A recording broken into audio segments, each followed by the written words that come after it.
ঢাকাই সিনেমা মানে বাংলা সিনেমার সবচেয়ে বড় পরিচালক কাজী হায়াৎ স্যার। হ্যাঁ, আমি বলবো কাজী হায়াৎ স্যার বাংলা সিনেমার সবচেয়ে সফল বাণিজ্যিক সিনেমার পরিচালক। তিনি 50টা সিনেমা করেছেন।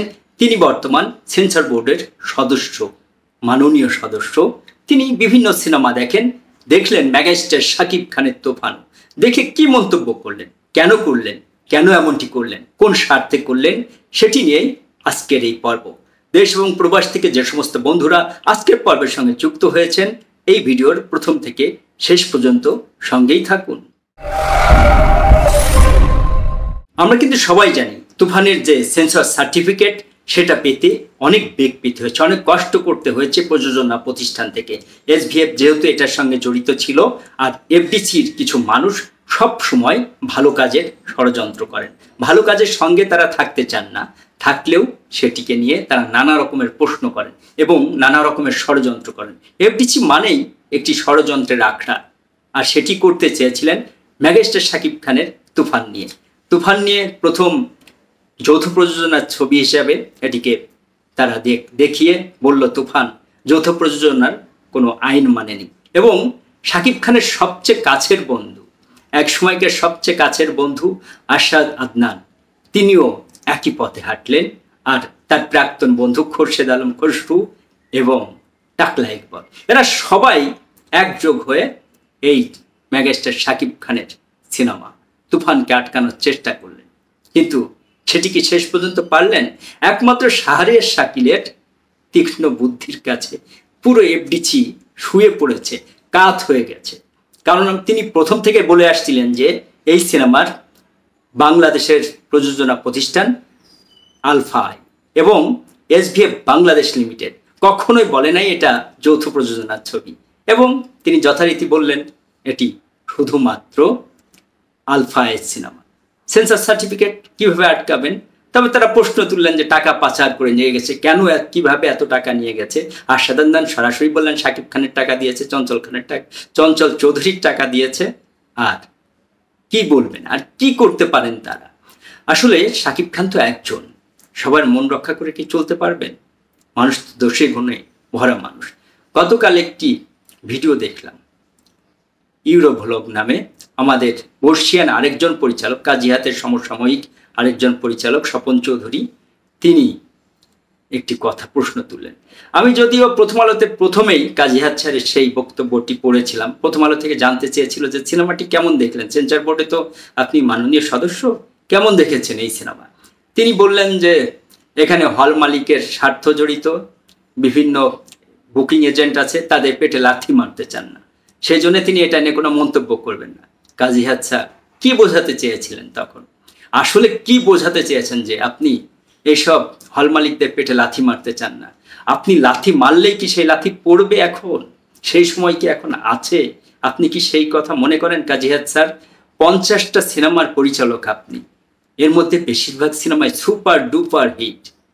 তারপরও কেন মনের মধ্যে এই দরিদ্রতা বাস করবে?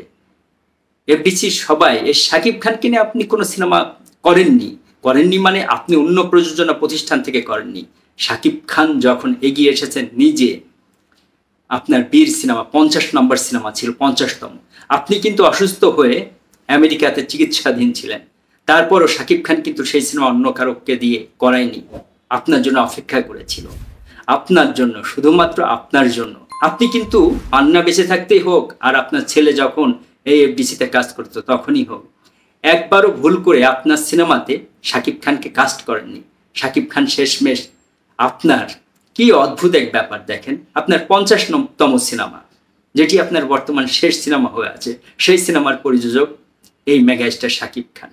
তিনি কিন্তু, আপনি আমেরিকাতে হার্টের চিকিৎসা করাচ্ছেন, তিনি অপেক্ষা করেছেন বীর নির্মাণের জন্য।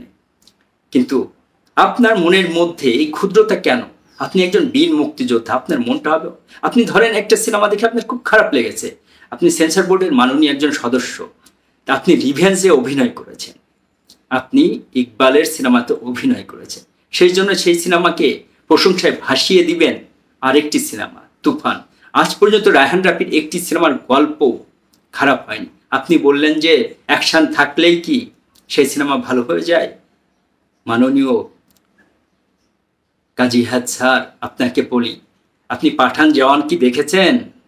কি গল্প আছে সেই সময় আগেকার গল্পই, কিন্তু কিন্তু নতুন করে অ্যাকশনে ভরপুর। আপনি যেমন অ্যাকশন করতেন সেরকম অ্যাকশন না, এখন অ্যাকশনের সময় পাল্টে গেছে।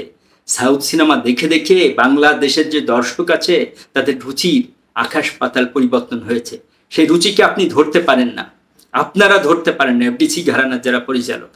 এই যে ডেড বডি গত রোজার ঈদে শাকিব খানের সিনেমার সঙ্গে আসার কথা ছিল, অমর সানি তো একেবারে সেই রকম চিৎকার করে বললেন, ইকবাল তুই কিন্তু এই রোজার ঈদে তোর সিনেমা কথা দিতে হবে, এই সিনেমা আসতে হবে। কিন্তু ইকবাল ভয়ে পালিয়ে গেলেন লেজ গুটিয়ে। তারপরে ডেড বডি ঈদের পর মুক্তি দিলেন, সেটি কিন্তু সত্যি সত্যি ডেড হয়ে গেল। সে বডির কিন্তু খুঁজে পাওয়া গেল না, আর ডেডের যে কত সংখ্যা সেটিও খুঁজে পাওয়া গেল না। স্টার সিনেপ্লেক্সের দোহাই দিয়ে ইকবাল সাহেব একটি সংবাদ সম্মেলনও করলেন, কিন্তু কি লাভ হলো তাতে? যা হওয়ার হলো। ডেড বডি আরো আরো আরো পচে নষ্ট গুলে গেল, কি লাভ? আজকে আপনাকে আমি চ্যালেঞ্জ দিয়ে বলতে পারি স্যার, আপনাকে স্যার বলছি, কারণ আপনি বাংলাদেশের সিনেমার অনেক বড় মাইল ফলকের একজন সাথী। এই জন্যেই আপনার প্রথম দাঙ্গা সিনেমা দেখি, সেটি দেখে আপনার ভক্ত বনে গিয়েছিলাম। এরপর আপনার প্রত্যেকটা সিনেমা দেখেছি, সিপাহী দেখেছি, থর দেখেছি, কত সিনেমা, আব্বাজান দেখেছি। আব্বাজান কিন্তু আপনি টুকে করেছিলেন।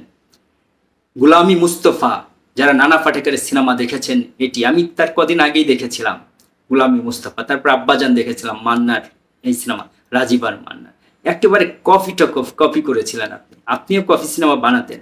তখন কিন্তু আমার বলার রাস্তা ছিল না। আমার মনে হয়েছিল যে আপনার মতো একজন পরিচালক এত বড়, যে নিজে কাহিনী লেখে, সেও টুকে নিল। অদ্ভুত সময় পাল্টে গেছে। আপনাকে একটা চ্যালেঞ্জ দিই কাজী হায়াৎ স্যার, আপনি একটি সিনেমা বানাবেন, এফডিসি পুরো এফডিসি নিয়ে, যে যারা এখন আপনার সঙ্গে এই যে আছে, আপনার 20 সংগঠনের নেতা, যত নেতা আছে, ডিপজল আছে, মিশা আছে, শিল্পী সমিতির আপনার খোরশেদ আলম খসরু আছে, ইকবাল আছে, এই তারপরে আশাদ আদনানও যোগ দিয়েছে আপনাদের দলে, আর এই যে অমর সানি সহ যত আলেকজান্ডার বো আছে, প্রত্যেককে নিয়ে আপনি সারা দেশে প্রচার চালাবেন। আর সাকিবিয়ানরা শুধু শাকিব খানের একটি সিনেমার প্রচার চালাবে। আগামী রোজার ঈদে আপনি একটি সিনেমা নিয়ে আসেন, আপনাকে চ্যালেঞ্জ দিই, আর শাকিব খান একটি সিনেমা নিয়ে আসবে। আপনার সিনেমা আপনি সারাক্ষণ প্রশংসা করাবেন এদের দিয়ে, আর শুধু সাকিবিয়ানরা থাকবে শাকিব খানের পাশে। দেখি কোন সিনেমা চলে। সময় পাল্টে যায়, সময় পাল্টে গেছে। আপনার সময় 500, 600, 1000, 1500 সিনেমা হল ছিল। তখন সিনেমা মুক্তি দিলেই সিনেমা, অন্য কোনো মাধ্যম ছিল না, সামাজিক যোগাযোগ কোনো মাধ্যম ছিল না। তখন মানুষ সিনেমা হলে হুমড়ি খেয়ে পড়তো। এখন সিনেমা হলে আপনাকে সিনেমার দর্শক টেনে নিতে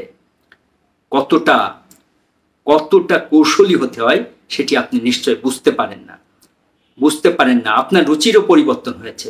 মামুনুর রশিদ বলেছিল রুচির দুর্ভিক্ষ হয়েছে। সেই টুকাই সিনেমাতে আমি দেখেছি আপনি এই হিরো আলমের সঙ্গে অভিনয় করছেন। আমার ভীষণ কষ্ট হয়েছে। আপনার প্রতি এত শ্রদ্ধা, এই যে শ্রদ্ধা, এই শ্রদ্ধাগুলো নষ্ট হয়ে যায় আপনাদের এই আচরণে, এই ধরনের কথায়। আসলে কেন মনের মধ্যে এত দরিদ্রতা বাস করে কাজী হায়াৎ স্যার? কেন? ধরেন আপনি শাকিব খানের সিনেমা নিয়ে চুপ থাকতেন, কোনো কথা বলতেন না। আর আপনার কাছে একটি প্রশ্ন, আপনি সেন্সর বোর্ডের সদস্য হিসাবে আপনি কি কোনো সিনেমার ডাইরেক্ট কোনো গণমাধ্যমে এরকম কোনো কি নিয়ম আছে? আমার জানা নেই। সাকিবিয়ানরা যারা দেখছেন তাদের কি জানা আছে যে একজন সেন্সর বোর্ডের সদস্য একটি সিনেমায় অভিনয় করে সেটির প্রশংসা করছে বাইরে বিভিন্ন গণমাধ্যমে, অন্যটিকে বলছেন এটির সম্পর্কে যদি বলি, তার মানে এই সিনেমাটা কোনো সিনেমাই না। আপনার কথায় বোঝা যায় তাহলে হল মালিকদের পেটে লাথি মারবে। আপনি লাথি মারার ক্ষমতা রাখেন না। আপনাকে বলছি হায়াত ভাই, কাজী হায়াত স্যার ভাই, আপনাকে বলছি, আর আপনার সেই পেটে লাথি মারার ক্ষমতা নাই। আপনি সবচেয়ে নেগেটিভ প্রচারণা চালাবেন শাকিব খানের এই তুফানের বিপক্ষে। আর সাকিবিয়ানরা আছে সারা দেশে, সারা পৃথিবীতে, বাংলা সিনেমার দর্শক আছে, তারা প্রচার চালাবে মেগাস্টার শাকিব খানের তুফানের। কোনো ষড়যন্ত্র, কোনো কিছু দিয়ে যদি রুখতে পারেন, দেখা হবে ঈদুল আজহার 17 তারিখে। দেখা যাবে। আপনি রিভেঞ্জ নিয়ে আসছেন না, আপনার রিভেঞ্জের এই যে এত প্রশংসা করছেন, দেখব কয়জন দর্শক আপনার পক্ষে যায়, আপনার কথায় সিনেমা হলে যায়, সেটি দেখার অপেক্ষায় রইলাম। আপনার মনে যে কষ্টটা হয়তো কিছুটা আমি আমার ব্যক্তিগত অনুধাবন, সেটি হচ্ছে আপনার ছেলে একটি সিনেমা গ্রিন কার্ড গত ঈদে সেটি রিলিজ হয়েছিল। সেই গ্রিন কার্ড চলেনি মাত্র 2 দিন হাজার মাল্টিপ্লেক্স থেকে নামিয়ে দিয়েছে। আপনি ওই সিনেমার উপদেষ্টা পরিচালক ছিলেন, আমরা জানি। আপনার সিনেমায় ছেলে ওই সিনেমার ডিরেকশন দিয়েছে, আপনি তার সমস্ত উপদেশ দিয়েছেন। কি লাভ হয়েছে? ওই গ্রিন কার্ড মার্কার সিনেমা এখন চলে না কাজী হাত ভাই। কয়জন দেখেছে আপনি গুনে গুনে বলতে পারবেন? আপনি ওটিটিতে রিলিজ দেন রাজকুমারকে নিয়ে, কিন্তু তখনও আপনি একটা ভালো মন্তব্য করেননি, এফডিসি লোকগুলো করেনি। তারপর রাজকুমারের দাপটে, শাকিব খানের দাপটে দাঁড়াতে পারে নাই আপনার এই এফডিসি ঘরানার কোনো সিনেমা। হ্যাঁ, আপনার শাকিব খানের সঙ্গে কখনোই সুসম্পর্ক ছিল না, এটা আমরা বুঝতে পারি, কোনোদিনও ছিল না। হয়তো খারাপ সম্পর্ক ছিল না, কিন্তু শাকিব খানকে আপনি কোনোদিনও এবং আপনার ছেলেও কোনোদিন এফডিসিতে থাকতে পছন্দ করেনি। আমেরিকাতে যাওয়ার পর কিছুটা বন্ধুত্ব হয়েছে, কিন্তু আপনার মনে হয়তো কষ্ট যে আপনি হেরে গেছেন শাকিব খানের সঙ্গে, রাজকুমারের সঙ্গে আপনার ছেলে এবং আপনি দুজন মিলেই হেরেছেন গত রোজারিতে। সেটি থেকে হয়তো মনে একটি ক্ষোভ এসেছে। কেন আপনার মনটা কেন এত ছোট হবে কাজী হাত স্যার? মনটা আরো বড় করেন। এই সমস্ত যে সমস্ত এফডিসির সেই পুরনো মানধাতার আমলের সিনেমার গল্প নিয়ে আছেন, সেই সিনেমা এখন চলে না, সেগুলো এখন অচল, সেগুলো দেখতে চায় না মানুষ। সময়ের সঙ্গে পাল্টায়, সময়ের গল্প দেখতে চায়, মেকিং দেখতে চায়, অ্যাকশনে ভরপুর সিনেমা দেখতে চায়। সিনেমা হলে মানুষ চায় বিনোদন নিতে, একদম ভরপুর বিনোদন নেওয়ার জন্যে মানুষ রিক্রিয়েশনের জন্য যায়, সেটি বুঝতে হবে। কিন্তু এফডিসির এই পরিচালকরা বুঝতে পারেন। দেখেন না শাকিব খান আজকে এফডিসির কোনো পরিচালকের সঙ্গে নেই কেন? দেখেন এই যে কিছুদিন পর হৃদয়ের সঙ্গে কাজ শুরু করবে শাকিব খান বরবাদ সিনেমায়, এরপর অমির সঙ্গে কথা হয়েছে। এরা সব কিন্তু নাটকের পরিচালক, সব তরুণ।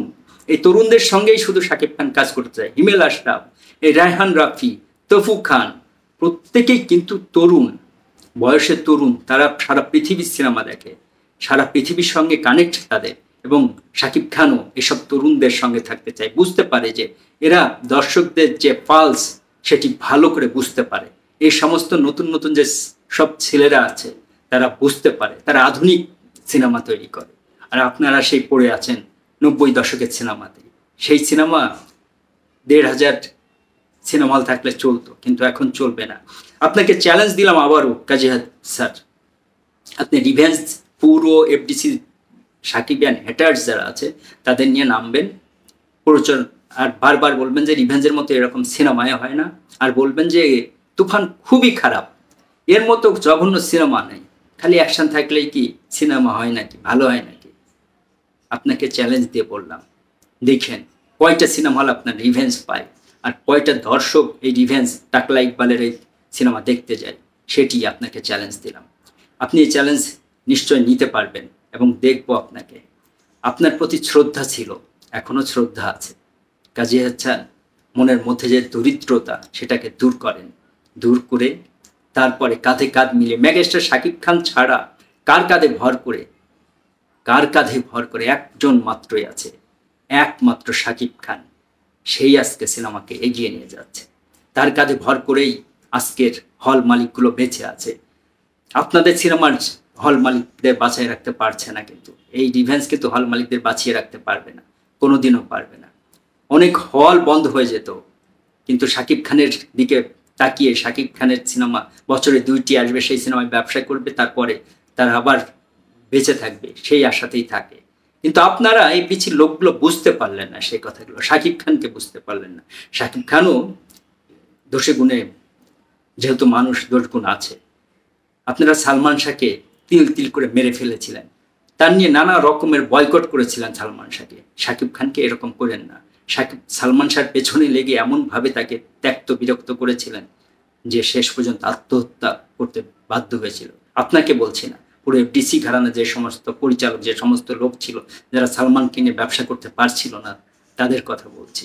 আপনিও যদিও সালমান শাহর কোনো সিনেমার পরিচালক নন, আর শাকিব খান এই 25 বছরের ইন্ডাস্ট্রিতে আছে, তার মাত্র একটি সিনেমা আপনার, কারণ আপনি সেটির প্রযোজক স্বয়ং মেগাস্টার নিজে। দেশ এবং বিদেশ থেকে যে সমস্ত সাকিবিয়ান ভক্তরা আছে তাদের কমেন্ট করে জানাবেন, আসলে কাজী হায়াৎ স্যার সহ এফডিসির এইসব লোকজনগুলো কথা আপনারা শুনবেন, নাকি আপনাদের নিজের মনের কথা শুনে তুফান দেখতে যাবেন ঈদের দিন। সবাই ভালো থাকবেন, সুস্থ থাকবেন, তুফানের সঙ্গে থাকবেন, শাকিব খানের সঙ্গে থাকবেন। আল্লাহ হাফেজ।